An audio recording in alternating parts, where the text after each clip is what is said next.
What I'm about to tell you about Florence, Italy is going to make a few people mad, but I really don't care because I want you to be able to do Florence like an expert the next time it's on your Mediterranean cruise itinerary.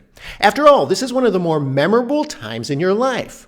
Now, the cruise lines will tell you that you have to book a shore excursion with them if you want to see Florence. But this advice takes away your freedom, limits your time, and removes the authentic Florence experience. I'm Gary with Optimal Cruising, bringing you fresh cruise advice, money-saving hacks, and secret strategies the cruise lines don't advertise. I'm going to show you how to do Florence on your own and see a whole lot more for less than what you'll get from the cruise lines. I'm not going to waste your time, so let's get right into this. The first thing you're going to need to do is book a transfer from the cruise port to Florence. So your ship is going to dock in a small town known as Livorno, and from there you can book a transfer that will take you directly to Florence. Now this one I'm showing you here is with Viator, and I have a link below in the description of this video that you can click on to book this. This is the transfer I booked. It picks you up directly at the cruise terminal and takes you to a central location in Florence so that you can explore the entire city on your own. And I'm going to tell you the best places to go in a minute. But this bus guarantees to get you back to the ship in time. So you do your own exploring and then you meet the bus back at the same location where it dropped you off. Now let's take a look at some of the best spots in Florence so that you can decide what you want to see.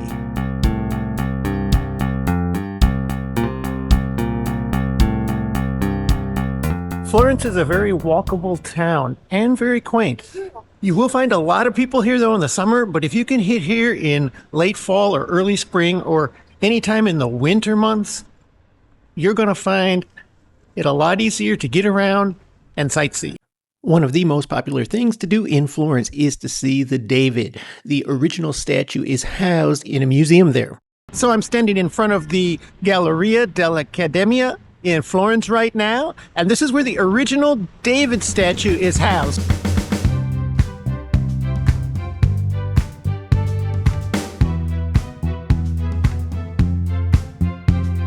Also inside the same museum, you can find a lot of other sculptures, as well as some other paintings and other works of art by Michelangelo.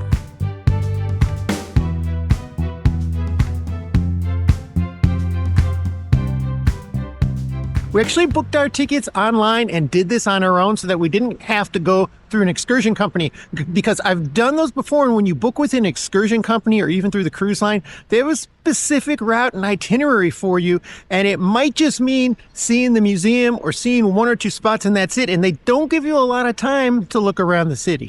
I also put a link in the description for you so you can book your own tickets online. Just click on the Viator link in our description, and then in the search bar, put Florence Accademia Gallery ticket. These tickets go for about $29 per person. After walking around the museum for a little while, I usually work up a bit of an appetite. So a great place to check out next is the Central Market in Florence. So I'm here at the Central Market in Florence, Italy. It's easy to get here from the cruise ship, and they have so many venues with delicious food, quite amazing food. Both Italian food and lots of different styles. They even have vegan and vegetarian stands here, and they have a traditional market downstairs that you'll see in a typical Italian city. A great place to check out on your own.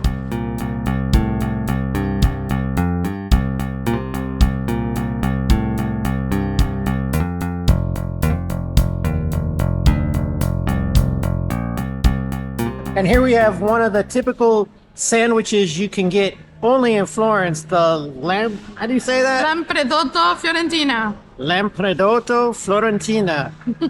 So what's the story behind this typical Lampredotto? Lampredotto? What is actually in that thing? So you just see this boiling pot with this kind of weird meat that is not really meat. And they just move the spoon, and when he did that, I could smell all the smells from my nonna's kitchen when I was like 10. And it was so delicious. It's the Florentina style, so it's so delicious. They cut it very little. They put it in a panino or in a dish. And it's not really meat. Let's see if anybody knows what it is. What is it? If it's not really meat, what is it? Try it.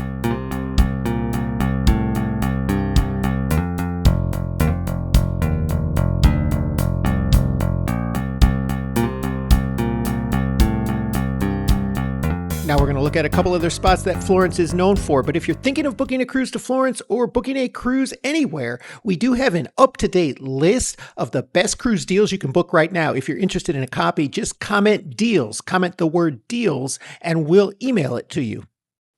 And if you're ready for some history, you can head on over to Piazza del Duomo. This is a very popular square in the middle of Florence where the Cathedral Santa Maria del Fiore is. And you can actually go inside of here for free. There's no ticket required. You just line up.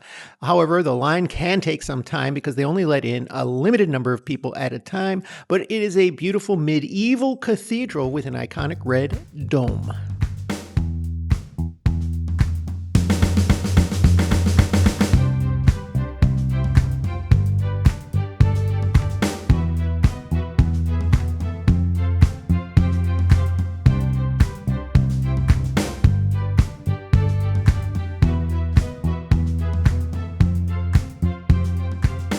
You can even stand here in front of the entrance and hear the church bells ring. It's really a beautiful sight here in Florence.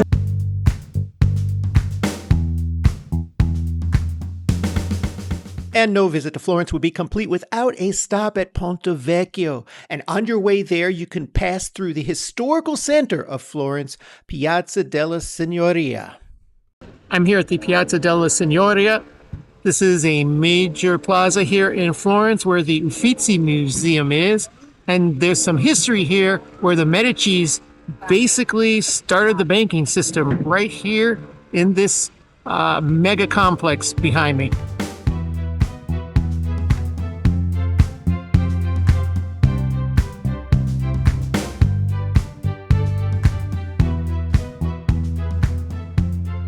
You will find a lot of street vendors throughout Florence, and this is a great place to get some bargains on souvenirs or anything else you might want to take home. In fact, a couple of friends of mine visited Florence a few months back, and they bought a leather belt and a leather bag and got a great deal because these vendors will bargain with you. They'll go down in price, so don't be afraid to ask. They kind of expect it.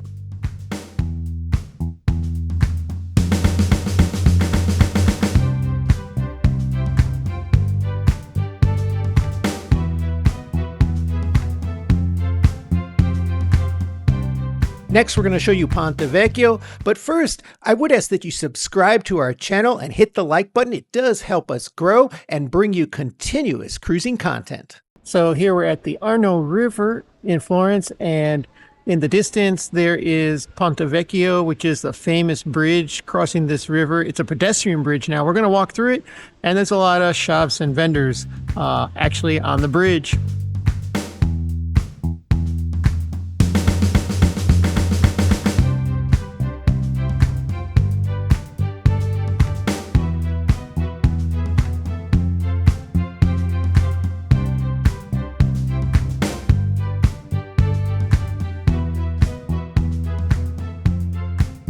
And here we're at one end of the famous Ponte Vecchio in Florence, Italy.